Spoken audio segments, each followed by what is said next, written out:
ఖమ్మం జిల్లా సత్తుపల్లి మండలం కిష్టారం గ్రామంలో సైలో బంకర్ కాలుష్యానికి వ్యతిరేకంగా గ్రామస్తులు చేస్తున్న రిలే నిరాహార దీక్షకు బీజేపీ నేత పొంగులేటి సుధాకర్ రెడ్డి మద్దతు తెలిపారు.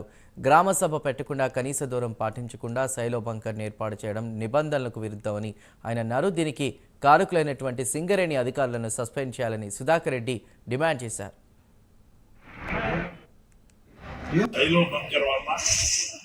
ఇతర కాలుష్య వ్యవహారం వల్ల ఈ బొగ్గు వెలికితీత వ్యవహారంలో నిబంధనలు అతిక్రమించి చేస్తున్నటువంటి పని వలన కొంతమంది వాళ్ళు చెప్పిన ప్రకారం వాళ్ళు ఫోటోలు పెట్టుకొని కుటుంబ సభ్యులు పెట్టుకుని కొంతమంది అసలు కోల్పోయారన్నారు.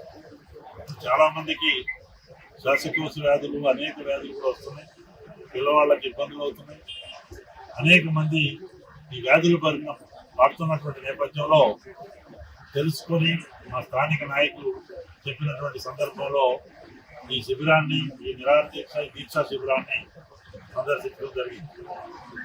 ఇప్పటికే నేను కేంద్ర మంత్రి కిషన్ రెడ్డి గారు, బొగ్గు గనుల శాఖ మంత్రి గారి దృష్టికి తీసుకొచ్చి వారితో మాట్లాడడం జరిగింది.